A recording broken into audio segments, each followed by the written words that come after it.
I think a materialist approach to things is very, very consistent with my experience in Christian social justice. I feel like the deeper I get into anarchist practice, the deeper my faith is getting at the same time. I would hope that, securing means of life for all would be something all people of faith would say, oh yes, that's at the basis of what we believe. Those who are most marginalized know the most about the true, the good, and the beautiful. To me, it's less that I think building class solidarity is a bad thing, as much as it seems like if you don't attend to things like anti-Black racism, that's always going to get in the way of building class solidarity, actually. And when you go back, you find that a lot of revolutionary grassroots participatory movements, the precursors to what you could call the barrio assemblies and these grassroots neighborhood organizations, a lot of these were sponsored by the church.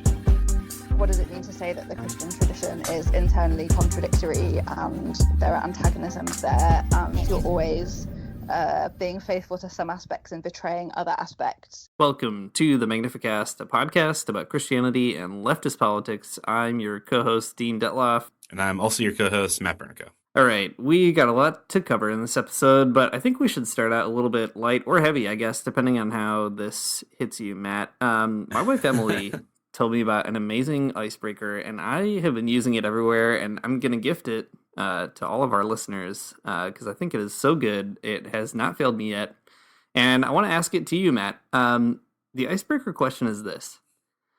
Jesus Christ, you know him, you love him. You do have to start the question this way. Jesus Christ, you know him, you love him. He decided that his sacramental symbols for his body and blood would be bread and wine. And my question to you, Matt, is if you had to choose sacramental symbols for your body and your blood, what would they be? Okay. There's some wild assumptions that this is making right now, but okay. I'll name it literally one. I'll play along for now, and then we'll circle back to my refutation of this. Yeah, okay. Okay, so first of all, this is very easy for me. It's coffee and donuts. That's my body and blood. My body. Police alert. Yeah. Okay. I mean, my body is already mostly donuts, and my blood is very caffeinated. So I think that this is not much of a, if I want to take that literal sort of interpretation of this whole thing, I think that's it. Dean, what are yours? Okay, well, I'm just imagining like people are lined up at mass to get my good body and my great blood. And let's see, I think the first taste should be a good slice of pizza. And you do have to eat it all at the front of the wine, and it takes a long time, but it's worth it.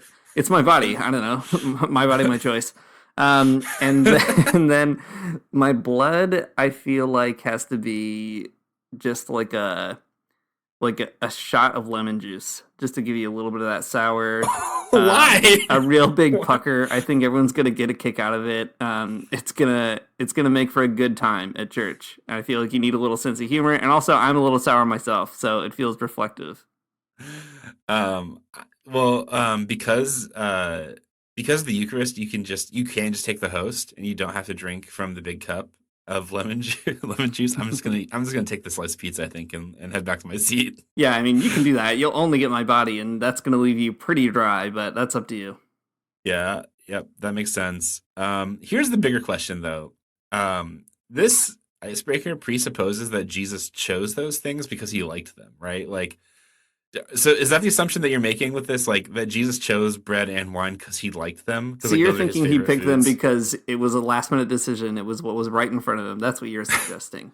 Well, no, I'm not saying that. I'm saying that's what the icebreaker assumes because it's saying, what would you pick were you Jesus? And I picked, a coffee and a donut or whatever. Right. So the icebreaker assumes that Jesus likes Sure. He likes the big cup of wine stuff. and the wafer. He loves those things. Sure. I mean, he's multiplying them all the time, but I guess the better question would have to be, what would your Last Supper be? But that sounds too intense for an icebreaker. Oh, yeah, for sure. No thanks. No thanks at all. Okay, we, on this podcast, now Matt's a big donut and coffee man, and I had a donut this morning, and it was out of this world good. And it is now my body, if you think about it. It's true. Your body will turn a lot of it into more of your body. And it'll turn some of it into yucky stuff. Yeah, you get that right out of your body. But we're not talking about that, surprisingly, for the next hour. We're not talking about the metaphysical transubstantiation of our favorite foods into our body and blood, thank God, because I'm sure my local bishop has enough to worry about when he hears my name anymore.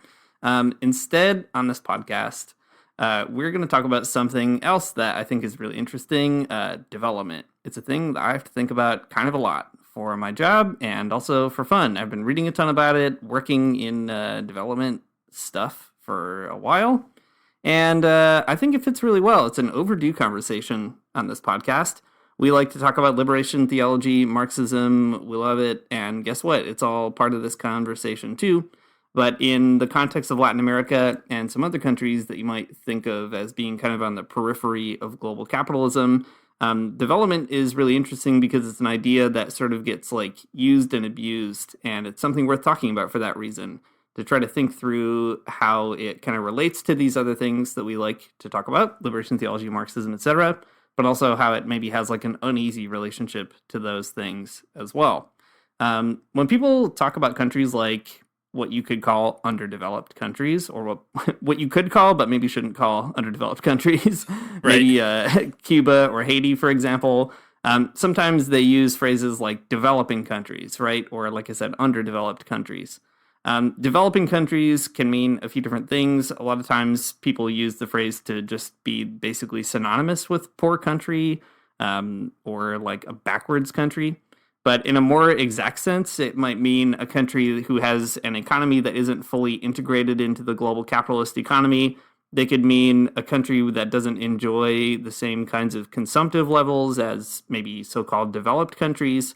So economically speaking, it has to do really with the kind of way in which those countries have their economies compared to the economies of so-called developed countries. So it's a lot of tricky stuff going on. Matt, what do you think about development? Yeah, it's a word that I've not really thought that hard about, I think, in my life. So this has been a great intervention into it, kind of playing this episode and figuring out what we're talking about. But I mean, I think that, the phrase developing countries or underdeveloped country is such just a term that people throw around kind of like willy-nilly to mean nothing exact, but it does have sort of a specific meaning. And I think that's great to parse that out. There is kind of like a tricky assumption with the phrase development or developing country or whatever, right? Like, what are those countries developing towards when we ask that question, or when we say something is underdeveloped or developing? For example, like when a body like the United Nations, they talk about development. They're talking about how connecting one of those developing countries better to capitalism might develop it further to pull it out of poverty, right? I mean, that's at least one maybe high-minded way of talking about it, or like well-meaning, but ultimately, bad way of talking about it. But the assumption there, I think, is pretty flawed from the start, right? Because the capitalists want to believe that a market will produce economic growth and it will pull people out of poverty, right? That's the hope of capitalists. It's pretty hollow though, because it's basically not true. Capitalism produces economic development and the growth of like the GDP, the gross domestic product.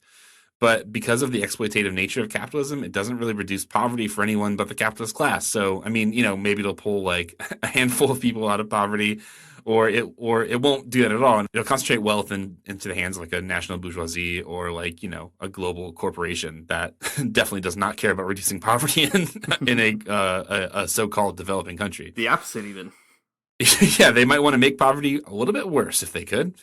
I think that's an important piece, right? Development has has this sort of edge to it where it has an ethical demand, or it has some kind of like ethical aspect, but it's one that's like, I think, always unrealized in capitalism because just of the way that capitalism works at its core. I think that many people still think of development in that particular register, though, of it having like this ethical edge to it, or talking about like, how do you bring up the consumption of a particular country, or how do you plug in subsistence production into capitalist production. But I think this distinction that we're talking about here, kind of like splitting this and kind of being more critical about it, is definitely a distinction that people in liberation theology talk about quite a bit. And I think definitely flew over my head, I think, in the past. So, for example, Gustavo Gutierrez's book, A Theology of Liberation, he talks about this really early on. And I don't think I ever really caught what was happening here until very recently when I went back and read it. Maybe that's because I'm a bad reader, very likely. But I think it's one of those phrases that maybe you don't like really pick up on unless someone's pointing it out to you, or you like kind of know the context of the conversation. So Dean's definitely like made me more aware of that. That's been great. So anyways, in this episode, we're going to spend some time unpacking what it is that Gutierrez and then also Leonardo Boff, we'll bring him in a little bit later in the episode, has to say about development and then the alternative perspective that liberation theology actually provides. In the end, I think what we're going to try to demonstrate is that development can't just be about like economic growth of countries. That doesn't really get you anywhere, but exploitation and oppression, and we don't want it. But instead, I think as Gutierrez argues, it has to be about liberation, the liberation of people from all forms of oppression and exploitation towards sort of new vistas of being a person or something. But yeah, I think that this conversation is good, though. We talked about monopoly capital quite a bit last week and how, how capital kind of works within a particular country to develop its particular hegemonic power. But here what we're going to see is how we can overturn some of those assumptions that capital hoists upon us when we think about other countries that, don't look like ours necessarily. Yeah, and I think it's important too, you were just saying, Matt, that it helps to have some of the context of something like development when you read somebody like Gutierrez. I think it's important to emphasize that because we, at least in my experience, like going through a master's program and PhD program and being around people who talk about theology, on the whole, I think people have kind of, I don't know, like moved beyond that conversation in general. Like development isn't really a big piece of curricula in seminaries in the way that it might have been several decades ago. Global economic stuff is not really like front and center for most pastors, I would guess, being formed, or contemporary academic theologians. I mean, maybe it is. I don't know. I didn't go through theology school, but it's just my impression. And I think that actually really changes the way that we read liberation theology too, because when you read Gutierrez's Theology of Liberation, he is actually putting a lot of development stuff pretty upfront because it really changes the way that he does his theology in the rest of the book. So I think it's helpful to have a minute to like parse out that context as well, just because for those of us who are into liberation theology, like it's great. It's very cool that they're talking about Jesus Christ in an interesting way, talking about salvation in interesting ways and all that kind of thing. But it's helpful to you actually understand those points better if you have kind of an understanding of like the material context out of which people like Gutierrez are like really trying to make sense of those doctrines or whatever. So anyway, I guess that's just a final pitch to be like, listen, if you want to know about liberation theology, you got to learn about development, whether you like it or not. It's just a part of it.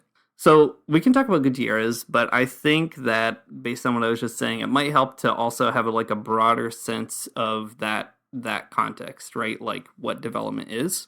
So I thought maybe we could put some of that out on the table here.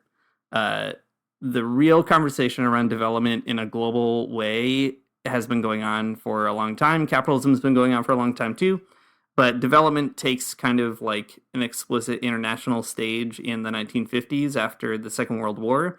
And there's two big reasons for it. The first is that after the war, there were also all these anti-colonial movements in the global South. And development was one way of trying to sort of like capture the emerging countries that were throwing off their colonial chains and like integrate them into capitalism instead of losing them to a socialist bloc. That was like the attempt and hope. It was also, though, kind of an attempt to think through how to reassert U.S. hegemony. There were all these institutions set up after World War II, like the World Bank and the International Monetary Fund, and they were looking for ways to sort of make sure that the U.S. stayed the economic leader that it had kind of emerged as during the wars. But there was also kind of a left conversation around development, or more progressive maybe. In the global South, there were a handful of really interesting, like even like Keynesian experiments in places like Brazil, countries that had sort of big economies to think about, and were trying to figure out like, could they organize their economies in such a way that they maybe weren't as like subservient to the needs and desires of consumers in the global North? So lots of interesting stuff. Brazil especially is full of extremely weird experiences until there was a coup in 1964. Lots to say about that. But all that to say, in the 50s and 60s, development is really like emerging as a kind of global way of talking about how to deal with like a new political situation, right? The US is still on top, but there's all these like so-called backward or underdeveloped countries kind of trying to like come of age or whatever. That's like how they would talk about it. And so development approaches were ways of sort of integrating that. There's lots of twists and turns from there. There's sort of like a liberal reform movement in the 70s that recognizes that, guess what, this isn't really working. Capitalism is like actually increasing inequalities in certain places. Then you get to the 80s and there's kind of a neoliberal turn where everyone's like, let's just gut the state entirely and do these kind of huge structural adjustment programs, and that's development. You get some apologies about that later on, but not exactly in like the 90s and 2000s. So there's lots of like, wild stuff happening. But when you get to somebody like Gutierrez, this book, A Theology of Liberation, it comes out in the late 60s. It's the product of Gutierrez thinking through the 60s.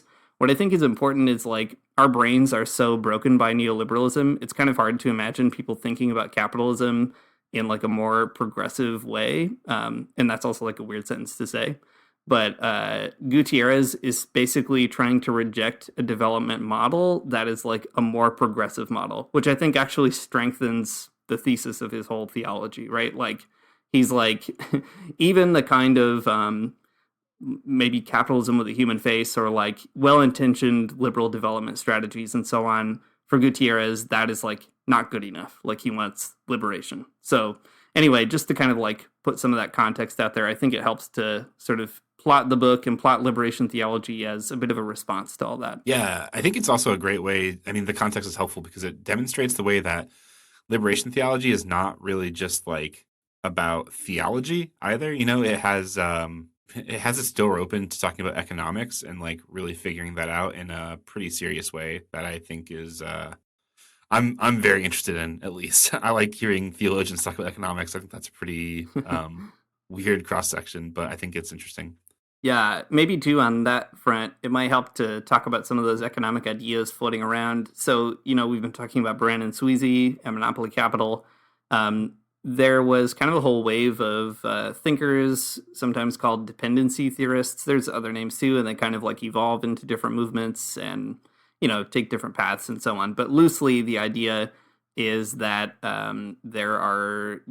capitalism is a global system, and there are kind of mechanisms in that system that basically force the global south to always be dependent on the global north and vice versa. That the global north is kind of the center that sucks in all the value that gets produced in the periphery in the global south. And this was like super popular in Latin America, especially. There's also some pretty important theorists in other parts of the global south, like Walter Rodney's book, How Europe Underdeveloped Africa, I think is like having kind of a moment right now, which is a good thing. There's people like Samir Amin in Egypt, lots of other people. But in Latin America especially, there's a ton of kind of generative thinking in the 70s. And liberation theology, it's really fascinating. Like there are kind of also maybe more or less radical versions of dependency theory. In fact, like there are some versions even in the Brazilian context that are pretty capitalist still, but there are a lot of left-wing or kind of Marxist versions. Liberation theology is like they're all reading that stuff like as it's being published, and it is hard. Like it's not simple literature. I've been reading a ton of it, and it takes kind of a lot of work. So it's impressive that all these theologians just felt compelled to like teach themselves the sort of discourses that were happening on the left in their countries. Well, let's start from like ground zero. Is that the right word? Let's start from square one. The metaphors are going to kill me on this podcast. I've never been good at it. And square zero. All right. In this particular chapter in Theology of Liberation, Gutierrez starts talking about like what development even is, and as it turns out, it's a hard thing to kind of give a hard and fast definition to. There's some competing ideas around development, as we've already kind of said, right? He talks about in the very opening about how development is, in a sense, kind of a negative idea, right? Because you can only think about it in terms of underdevelopment, which is to say that, like, there's a particular frame of reference there that suggests that poor countries should always be compared with rich countries, and that poor countries are always like on the way through development, becoming rich countries or something like that. There's a possible end goal like that's even like that, right? So in some ways of thinking about development, at the very beginning, Gutierrez starts talking about just like the pure like sort of economic sense of the word, right? But there's also maybe a different way of thinking about it, like you were talking about a few minutes ago, Dean. The hard to imagine and cringeworthy idea of progressive types of capitalism, right? A capitalism that might pull people out of poverty rather than put them deeper into poverty. And I think that's kind of where the conversation with Gutierrez starts becoming kind of interesting. So I'm going to read a bit here from Gutierrez, and we'll talk about it. In this first part of the essay, he's laying out like all of these like competing ideas about development and the ways that kind of fall short of the way that other people think about it. And Gutierrez says that the deficiencies of the above mentioned view have led to another more important and more frequently held one.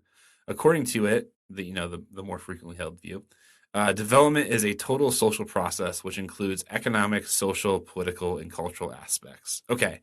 So this more expansive understanding of development here implies like a more ethical dimension of it, that Gutierrez kind of locates in a type of humanism.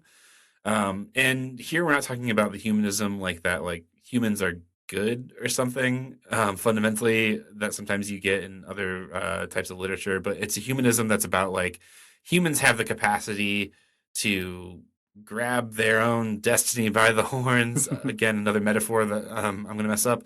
To grab their own destiny by the horns and kind of do their own thing with it, right? To be masters of their own domain. Humans can that's what humans can do. And that's kind of an interesting idea. I mean, that's development in sort of a different sort of framework, right? Than just like the purely economic sense, or even the progressive capitalist sense. There's something more there. So that is kind of a jumping off point for Gutierrez is this like, reconfiguration of what development might mean. At the beginning of this first section of this essay, Gutierrez says that this particular, redefinition or redefining, thinking of development as like a total process, it leads towards a different perspective. And he says, this leads precisely to a change of perspective, which after certain additions and corrections, we would prefer to call liberation. So there you go. This is Gutierrez's move here, taking development and all of its problems and kind of reframing it, and then just saying, well, actually, what we're interested in here is not development into a capitalist country, or development into a country that feeds the core country as a periphery country, but instead liberation. And I think that's pretty interesting, right? Because it's resituating, how Latin America or a periphery country might think of itself in relationship to the imperial core, instead of being something that just like feeds it cheap labor and like goods or natural resources or whatever. It's kind of like it's taking up a perspective of liberation, of saying like, we're actually going to do something different. It's an idea that there might be a sovereignty beyond being like a sort of caught up in the capitalist economy. Yeah, exactly.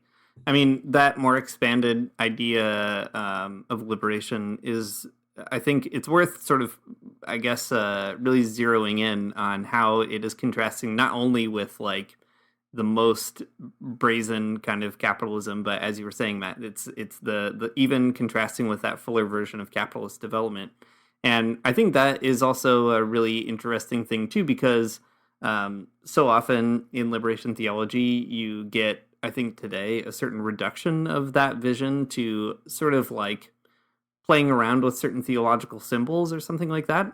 But what's really going on here is a confrontation with a real material process, and one that was, like I said, far more progressive than what we have on offer today. Like, nobody really is imagining development even as like ambitious now as they might have been in like Brazil in the 50s and 60s, for example. And still, that was kind of Gutierrez's point of reference in some ways.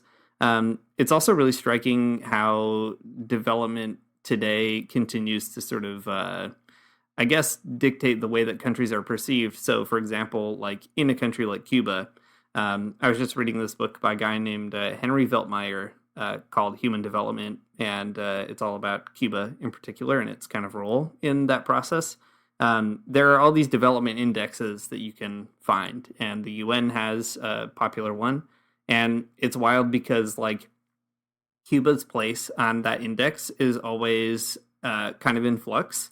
In the 70s and 80s, it had, like, actually a pretty, like, high development score, and then during the special period, it went down, and then now it kind of, like, hovers and fluctuates, but it still ranks higher than lots of other Global South countries. But one thing that Veltmeyer points out is the way they calculate the development index, it has to do with lots of different stuff, like health and education, things like that. But one of the big indicators is also per capita income. And he was saying, like, if you remove that indicator in particular, Cuba, like, shoots up the chart pretty quick. But because there's not a high per capita income, it pulls their development score way down. So it's kind of like a really strange indicator, right? Because it doesn't actually necessarily tell you much about how a society is or isn't developed if people have, like, an individual paycheck that is X amount of dollars or kind of relative to other paychecks, right? So it's a kind of sense that, like, the way that we even talk about development now is really, like, based in a fundamental way on that kind of economic logic. And I think what Gutierrez is really inviting us to do is say, why don't we just scrap that stuff? Like, let's not have these indicators that hinge on economic development and really see, like, what is it that a community wants and needs? What does it mean to be liberated from the kind of structures that keep people exploited and poor? And again, it's just, like, refreshing to see a theologian kind of have, I guess, like, the literacy enough to be able to even ask that question in a particular way, which I feel like with a few exceptions is actually very rare nowadays. Yeah, for sure. Well, let me read this extra piece here from Gutierrez to kind of drive the whole point home. So he says that developmentalism, right, the economic sense of the word, about economic growth, the opening of a country to capitalism more efficiently or whatever. That's what he's talking about here. Developmentalism thus came to be synonymous with reformism and modernization. That is to say, synonymous with timid measures, really ineffective in the long run and counterproductive to achieving real transformation. The poor countries are becoming ever more clearly aware that their underdevelopment is only the byproduct of the development of other countries, because of the kind of relationship which exists between the rich and the poor countries. Moreover, they are realizing that their own development will come about only with a struggle to break the domination of the rich countries.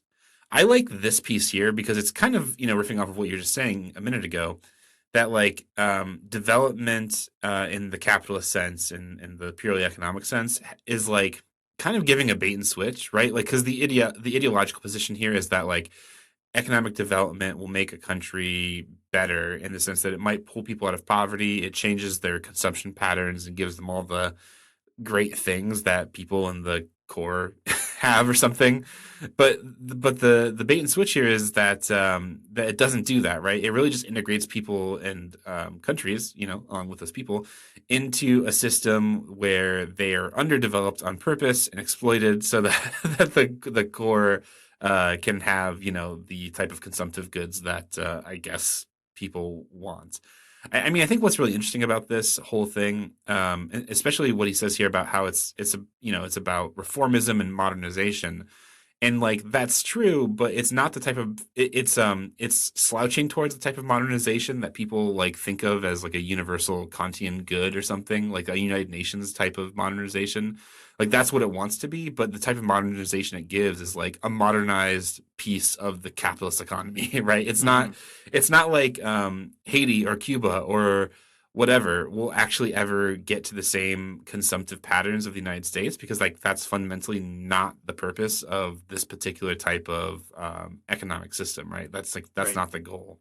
It's also like fundamentally impossible, like geologically, right, biologically, like the world could not sustain everyone on the planet consuming in the way that the US or Europe or Canada does. Like, it's just not ever going to be feasible. And that raises also really critical questions about, like, who gets to consume what and what are acceptable levels of consumption and of what. And like you said, the bait and switch of developmentalism is, like, it's always sort of putting a bit of a carrot on a stick for a completely unrealizable goal.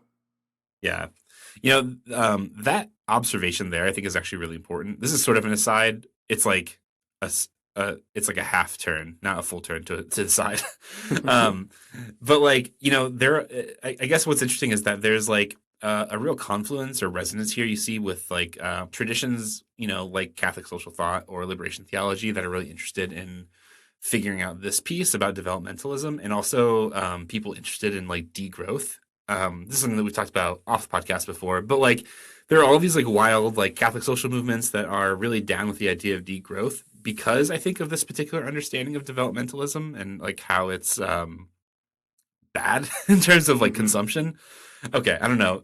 It's a great thesis for another episode maybe, but I'm just pointing it out here because I think it's interesting that there's like this way of economic thinking within like liberation theology, and I think Catholic social teaching broadly, it ends up kind of creating space for the idea of like some really interesting ecological thought that like people on the left, I think, are even sort of a little bit nervous about these days. So in this way, and maybe in this way only, Catholic social teaching is a little bit ahead of the curve, and I think that's cool. No, I think you're right. I mean, we'll talk about that more for sure when we talk about Leonardo Boff at the end, because he is very big on that point in particular. But I think it's true that there is something, even in Catholic social teaching more broadly, that is always brushing up against this in an uncomfortable way. It's interesting because in Gutierrez's book, he goes through a bit of a like kind of short history of the development of Catholic thought on development, to have a bad phrase. He talks about how there's sort of some openings during Vatican II, which is happening in the 60s. There's also some developments that you see going on in papal thinking. So there's a big encyclical, Popularum Progressio, that came out that has, it's basically an encyclical on development, and one of the headings in it is Development is a New Name for Peace, which is where the organization that I work for, Development and Peace, got its name. So there's this kind of like slow recognition on the part of the church that it wants to be part of these conversations, but it's always uneasy too. Like on the one hand, the church has this kind of theory of development, what it ends up calling integral human development. But on the other hand, its own economic thought bristles against the sort of capitalist reformism that you get in other development theories. So what you have in Gutierrez, I think, is this kind of attempt to radicalize that moment and to like spy a contradiction in what's happening in the magisterial thought and sort of say, okay, the church has these kind of ethical convictions or like these eschatological horizons, and the world that we live in is pushing a certain developmental vision, and like Gutierrez just wants to say these things at a certain point kind of break off, like you can maybe go a ways with them together for a bit, but at a certain point you have to choose, do you want to be liberated or do you want to be kind of stuck in the cycle of underdevelopment? I think that is like such a unique contribution that Gutierrez makes. Yeah, for sure. It's a good one. And pretty illuminating. I mean, again, another moment where like reading theology and economics together, I think actually is very productive. Gets you somewhere new, and that's very cool. Well, let's talk a little bit more about that switch then from like, do you want to be stuck in underdevelopment or do you want to be liberated? That's a pretty important piece of this here, right? So Gutierrez, he kicks development to the side and says, instead, we should be talking about liberation. And that's cool. I love talking about liberation. It's one of my favorite things. I would love to be liberated from a lot of things, more than I realize, probably. But I think this kind of gets to a really interesting theme in Gutierrez, and a theme that comes out like every which way in socialist writing. Socialists, they're always talking about, socialists are always talking about economics, first of all. But like, all of the socialists that are like postmodern, post-Marx, people interested in like psychoanalysis, they're always talking about one thing, and that thing is, how do you create a new type of subjectivity that's like revolutionary? How do you like, like capitalism is bad enough on the outside, but like, how do you like get rid of the capitalism that lives inside your brain that tells you that like work is really important and good or whatever? How do you kick the boss out of your head, I think, is the question that a lot of post-Marxists that were really interested in. Lots of French guys, for sure. You also hear this kind of thing from, other types of people, too, like Che Guevara, right? He said, that to build socialism, we have to become like a new type of person, right? And that Cuba is about building that new type of person that's socialist and that can kind of engage in that process in ways that their subjectivity is liberated from capitalist production, and some cool ideas there for sure. So great. Che Guevara is talking about it. All these great French post-Marxist guys are talking about it. But another place you hear it is in liberation theology. And I think that liberation theology, again, might have something like unique to contribute here. And we'll talk about it here. So this is what Gutiérrez says about this particular idea. He says, to conceive of history as a process of human liberation is to consider freedom as a historical conquest. It's to discover that the step from an abstract to a real freedom is not taken without a struggle against all the forces that oppress humankind, a struggle full of pitfalls, detours, and temptations to run away. The goal is not only better living conditions, a radical change of structure, a social revolution. It's much more. The continuous creation, never ending, of a new way to be human, a permanent cultural revolution. Maybe a problematic phrase at the end, but no big deal. That's a conversation for a different time. But I think this is interesting though, right? Because this is kind of the same question about subjectivity. How do you become a person who can live their life in a way that is like, where the boss is no longer in your head, where you're no longer feeling anxious about like, have you done enough work today or whatever, where you're not self-policing about your own productivity. So I think that's a cool note. But I think there's something really interesting here because liberation theology, I think, is like uniquely situated in this conversation to actually deliver on that new subjectivity. Like Marxists are always talking about this, and even like you can see it really ham-fistedly in like, I don't know, the Soviet Union creating like a Soviet Santa Claus or something, right? Because I mean, it's kind of like that. How do we kind of become people that don't want the capitalist Santa Claus but want the different Santa Claus or whatever? How do we create revolutionary values? And that has been like an extremely fraught piece of socialist history of creating socialist art and repressing some types of art and repressing some types of other cultural behaviors and so on.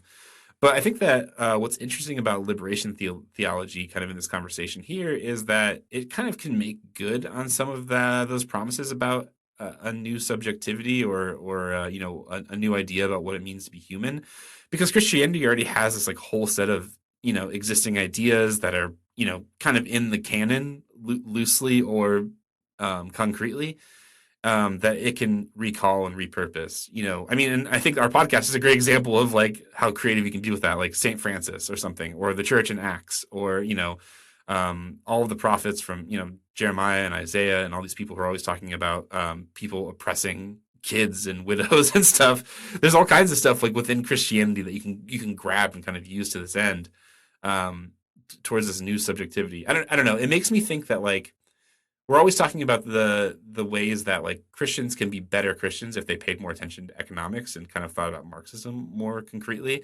But I think that this is maybe what Christianity actually does have to offer, is that there's sort of like a way that it's you can use Christianity to find some new ways through these like old questions about like how do we free ourselves from thinking in really particular ways that are capitalist and ultimately harmful. Mm-hmm. Yeah, I mean, I think that is the blessing and curse of something like Christianity, right? Is that the whole point of it is to turn you into something else, and sometimes that something else is monstrous, right? Like colonizers and abusers and so on and so forth. And I think it's important to kind of recognize that, but it's also like the kind of thing that could turn you into Ernesto Cardenal or Gustavo Gutierrez or, I don't know, whoever else, Elsa Tamez, all these different kinds of people, right? Rigoberto Menchú. Like there's this kind of way that faith traditions, faith communities, and so on. We've talked about this on the show too, but they sort of form like a big machine, a big car wash that you go through, and you turn into something else at the end of it. And I think that is both like a moment of like radical possibility, creativity, and so on, and like a lot of caution and trepidation because you can you can really mess yourself and others up. But there's something about it that is impressive, and I don't think like it's important to avoid maybe trying to like talk in a way that sets up a sort of Christian supremacy argument here. Right. I don't mean to say like, okay, yeah, it's not like Christianity only is the only thing that can do this, but it does do this, or it can and has done it. And I think there's something for those of us that are participating in that tradition to kind of be like, okay, while I'm stuck in this thing or it's doing stuff to me, how can I sort of repurpose it? What's funny is like, I feel like in the mid 2000s, do you remember there was this trend of kind of Christians reading continental philosophy, postmodern philosophers, and the big insight was like, we're all being formed in all these different ways. Like there are these cultural liturgies. I don't know. Do you remember that sort of meme? For sure. Yeah. People love to talk about it. Yeah. So there's all these books about like you go to the shopping mall and guess what? The shopping mall is basically a church and it's turning you into a certain kind of person. And like the liturgy is an alternative way of forming you, right? But the way that they would talk about it back then was sort of always forming you in a way that kind of protects your piety or like, makes you resistant to some parts of the world, but also kind of closes you off to like actually doing something about it in a really weird way. And what's cool about liberation theology and what Gutiérrez is really putting forward in this book is that like it can liberate us to certainly like counter those other formative kinds of things, but in such a way that like we're being formed to be the agent of change rather than like, the peer community in our church community or whatever that might be. So I think that's also maybe a good word for Christians to hear these days to sort of, reach back into liberation theology and see how we might be formed in a different way. Yeah, for sure. I think that's actually the most like maybe undiscussed piece that's like missing from the deconstruction conversation. This is a whole nother angle maybe that I don't know. Maybe I'll regret talking about in 2 seconds, but people are always talking about like deconstructing and, how do you kind of like deprogram yourself from weird evangelical beliefs? And, people are familiar with this conversation. I probably don't need to lay it all out exactly. But like, I think that this is an interesting intervention though, because it's like those things that because you've been formed by Christianity in like X, Y, and Z ways, and like you should definitely take the time to like deprogram your brain or whatever. But like fundamentally you are shaped by those things. And I don't know, at least in my own life, it's been true that like there's not a lot I can do about those things. Like I can definitely think about them and be reflective, but like fundamentally they're still there. And being able to repurpose them and like hack them so that like maybe they're about liberation rather than about like Bible quizzing or something. It's been a helpful vertice in like understanding how to take a step back from like the more harmful types of Christianity. It's the training wheels you need to get to a better and healthier life, maybe. Yeah, that's right. Well, maybe to sort of bring it full circle here, what is also very good about Gutiérrez in this context is he provides a good antidote to that sort of tendency to retreat that you can get in, let's face it, bourgeois Christian ways of talking. And I think what Gutiérrez is doing, the antidote that he provides is like, yeah, religion can kind of form you to inculcate new values, the kinds of things you'd need in a cooperative society, but also like it's dialectical. Like you can't become that new person without that new society either. And that is why he wants to sort of intervene in this conversation around development, right? If it was just as simple as like you can go to church and sort of that's all you really need, that's all the formative apparatus you need in order to be a revolutionary, well, that would be simple enough. But Gutiérrez doesn't think that. Like he goes out of his way in this book in so many places to even explicitly name that the kind of revolution that they need is a socialist one, right? Like it has to be a change in the means of production. It has to be a liberation out of capitalist kinds of relationships. And that's also the sort of thing that you need for a permanent cultural revolution, right? You can't have that without kind of changing those material conditions. And I think that's like the key reason that I always go back to liberation theology, because it always insists on pulling theology back to the ground in that way. Well, let's pull this chapter to the ground. No, let's just finish up this chapter and we'll move on with our lives. So at the end, this conversation kind of gets wrapped up for Gutiérrez with like these like three levels of liberation that he kind of comes to. So I mean, he's talked about liberation in a lot of different senses with regards to development and I think and religion more broadly. So these are the three that he kind of settles on at the end, and these are like the three. I don't know. I'm trying to think of a metaphor, and I'm failing. These are the three vertices of liberation that we can kind of think about in terms of development, or like kind of getting out of the bad capitalist system that we're in. So the first one is, I think, probably the most fundamental, right? Liberation expresses the aspirations of oppressed people and social classes, emphasizing the conflictual aspect of the economic, social, political process that puts them at odds with wealthy nations and oppressive classes. So right off the bat here, liberation means like the actual liberation from capitalism, right? So this is exactly what you just said. This is the socialist revolution. Like that's exactly what he's talking about here. The second one is this: liberation can be applied to an understanding of history. Humankind is seen as assuming a conscious responsibility for its own destiny. So this again here is like it's kind of the idea of like liberating yourself from the idea that you have to be a particular type of economy or something, that you have to fit into the world system in X, Y, or Z way. It's recognizing that humans have like agency and that they can push up against the flows of capital if they wanted to. And then finally, he says this, that the word liberation allows for another approach leading to the biblical sources which inspire the presence and action of humankind in history. In the Bible, Christ is presented as the one who brings us liberation. So this is talking about that subjectivity of being a type of person who's formed by Christianity, but it's a specific type of Christianity, not one that is hinging on that colonialist history or any of the bad stuff, though that's all kind of lurking in the background always. But it's about the liberatory Christianity that you might find in the Bible and the new subjectivity that might come with it. Mm-hmm. So there you have it.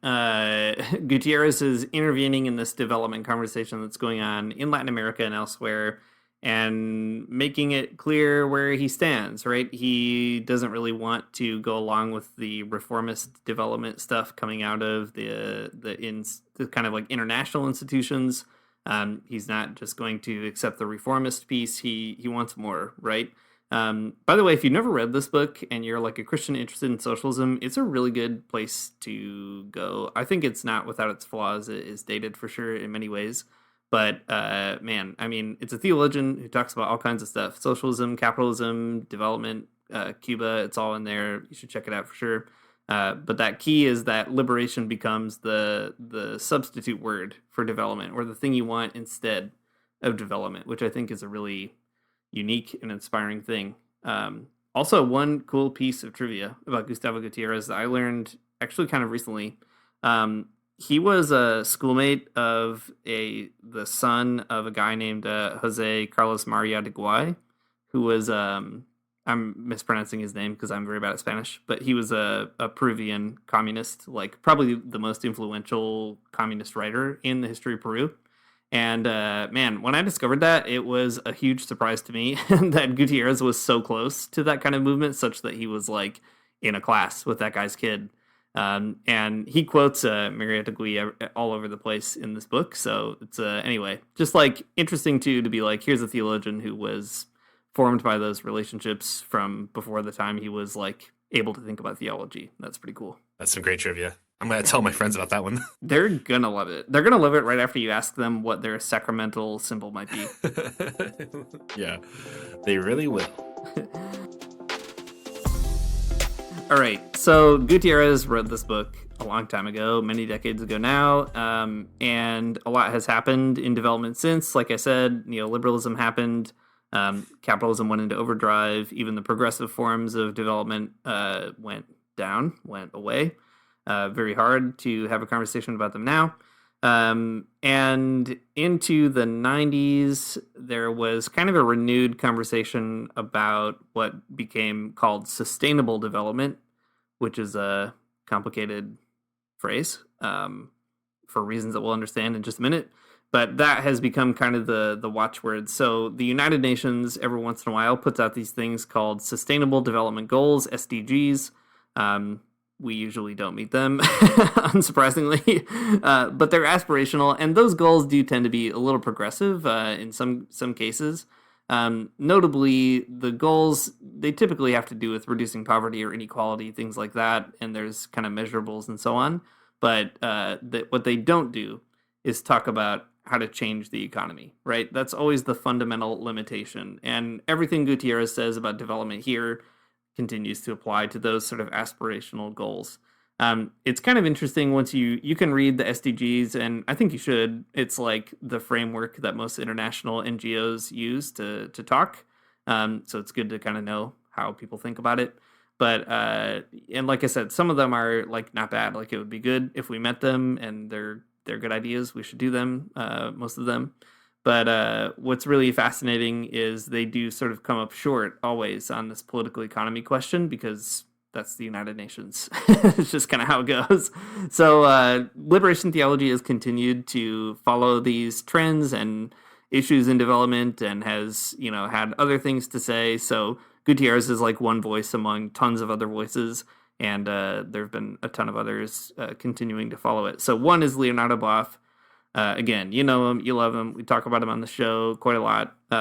Famous friend of G's Magazine, Leonardo Boff.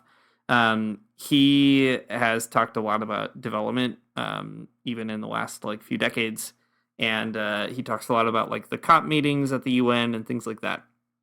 So I thought I'd just pull out one great blog post that he wrote over 10 years ago now, called Sustainable Development, A Critique of the Standard Model. It is very short.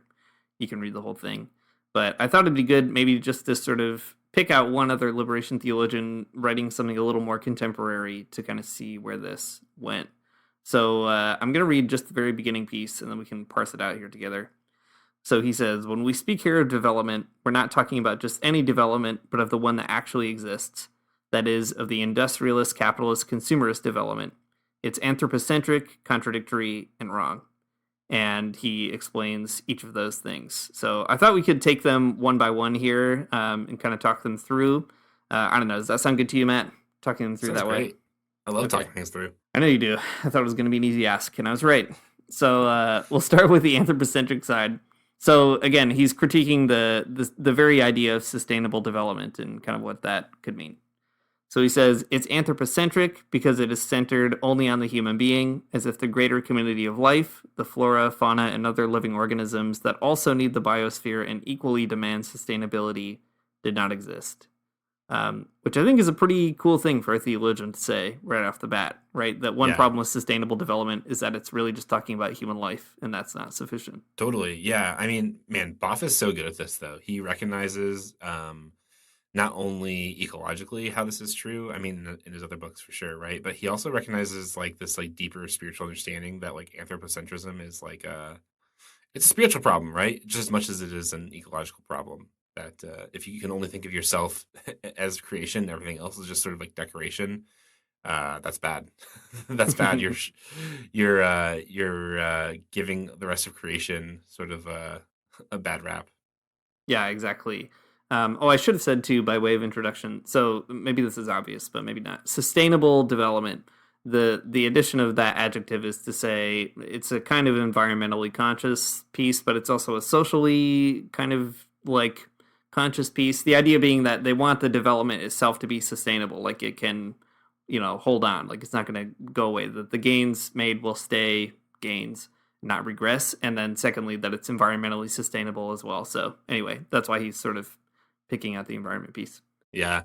Sorry, before you go on, I just want to say, so I was rereading Cry of the Earth, Cry of the Poor, Leonardo's big book about ecology. I mean, he has a few of them actually, but that's one of them. And we talked about it on the podcast a while ago, but I just want to reemphasize how cool a book it is. And there's my favorite part, though, is that it does center sort of an ecological ethics that is non-anthropocentric around St. Francis. And I don't know, had a pretty big impact on me. Been thinking about bugs a lot lately. I'm out there feeding the birds. But anyways, it's a cool book. There's a cool ethic there that I think is really important. Anthropocentrism is a definitely a byproduct of Christianity in a lot of ways, and definitely should consider how that's bad in our lives. That's right, and then you can also learn a lot about bugs. Wouldn't that be great? Wouldn't it be great? They're your friends. They like talking to you if you listen closely. I don't like putting my Very face cool. next to bugs though, so I'm not cool about that part. But it's great. A lot of great stuff in there. The biggest problem is having to get them close enough to your ear that you can hear them speak. I don't like that. I don't like bugs in my I ears. do not like that at all. No, no, no, no, no. All right, so sustainable development. It's anthropocentric. He doesn't like that. The second piece is it's contradictory. He says it's contradictory because development and sustainability obey opposing logics. The development now in existence is linear and increasing. The sustainability category, to the contrary, comes from the sciences of life and ecology, whose logic is circular and inclusive. He talks at length about these two things more, but the basic point, right, is that capitalism is on this upward arrow, trending upward in a linear way. That's the ideal, that growth is the watchword, and sustainability doesn't work that way, right? It works in terms of cycles, in terms of reusability, recycling, kind of putting things back into the metabolism of the earth. So sustainable development is already a contradiction in terms. How's that one strike you, Matt? It's great. As it turns out, we live in a finite Earth. We should figure that out. Yikes. Yeah, I know. The capitalists, they don't want to believe it. They've got their head buried in the sand. They think that this Earth, it'll go on forever, but it won't. It won't. And that leads us to the third point. It is anthropocentric, contradictory, and wrong. He says it's wrong because it asserts that poverty is the cause of ecological degradation. And I like this point a lot. Thus, the lesser the poverty, the more sustainable development would be with less degradation. This is incorrect. By critically analyzing the real causes of poverty and the degradation of nature, one can see that they result primarily, if not exclusively, from the type of development now in existence. That kind of development is what produces the degradation because it degrades nature, pays low salaries, and thus generates poverty. And I really like that note that there is a really weird link between basically blaming poor countries for, ruining the environment, and also this kind of bizarre, like, conflation with, if we could just kind of raise ourselves out of poverty, we would also kind of have a more sustainable life, which, like, everything in the history of capitalism has shown exactly the opposite, right? It gets worse before it gets better. If it ever gets better, it hasn't yet. And, you see this rhetoric from people like, I think we talked about it on the show a long time ago. John Kerry was like in Africa recently talking to a bunch of countries about how like they need to do their part to fight climate change, even though they cause 1% of emissions or something. Like there's this kind of like finger wagging that you get against poor people when the kind of links or assumptions people are making are just flat out wrong, especially between poverty, development, and sustainability. Yeah, it's a really bonkers assumption because it's demonstrably untrue. I don't know. Like, it's not poverty that causes the degradation of nature. It's like consumption, man. It's like it's seeing that there's like a global climate catastrophe coming, and then your solution is like, well, everyone just needs to buy a different type of car. That's what causes it, right? The development that necessitates like out of control consumption. I don't know. Boff is right. Poverty is not the problem. It's like rich people thinking they can buy their way out of an existential crisis. Exactly. So here's how Boff closes. In conclusion, the leading model of development that calls itself sustainable is pure rhetoric. It advocates the production of less carbon, utilization of alternative energies, strengthening of degraded regions, and the creation of better means of waste disposal. But let's be clear. All this is dependent on not impairing profits and not reducing competition. The use of the expression sustainable development has an important political meaning, the necessary change of the economic paradigm if we want a real sustainability. Within the present one, sustainability is either localized or non-existent. And I think that is the key, right? That it's about capitalism at the end of the day. As long as capitalism is a fundamental and unchallengeable feature of development, which it is all the way up to the United Nations, it is just always going to thwart all the other actually good and very important things that some efforts at development understand, right? Like the improvement of women's health and rights, the kind of reparations that need to be made in the world for climate change to ever kind of make sense or be addressed on a global scale, right? Like all these kinds of things you see in the Sustainable Development Goals: education, access to healthcare, rights for all kinds of folks. All that stuff is contingent ultimately on economic security, which capitalism can't provide, right, in a healthy way. So all that to say, like, liberation theology, I think is great because, like, even up through the 21st century, you have people like Boff who are following the trends in development, which, let's be honest, most of us don't in the global north because we don't have to. It doesn't affect us. It doesn't change our entire economy, over the course of like 10 years, every decade or so. And I think it's really impressive that liberation theologians are basically like trying to spell it out for the rest of us, trying to like take the time to explain what all this stuff means and like why it's not sufficient. And, on the one hand, it's complicated. There's a lot of different things going on.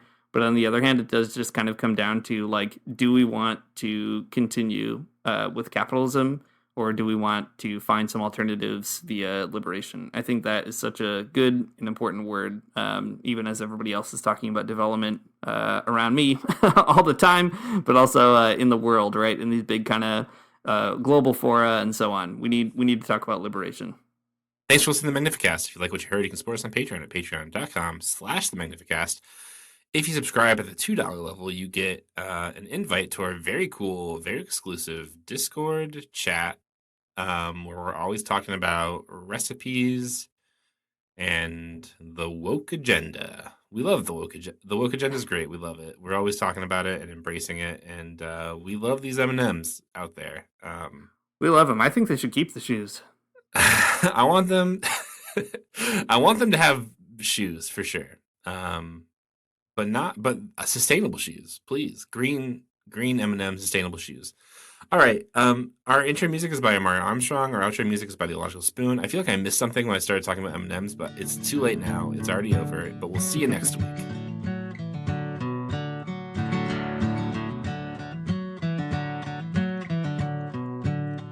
I don't wanna get up for church in the morning, souls alive. Heaven come to earth and there won't be no church. We'll meet down by the riverside. There we'll swim with all creation. Never get tired, never bored. Don't worry, someday there'll be no dam between us and our Lord.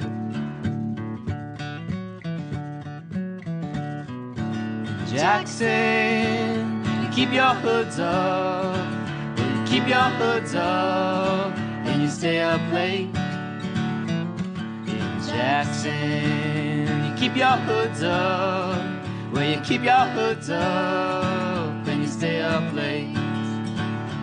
Oh, don't mind a cold night, but we might mind if you leave too soon.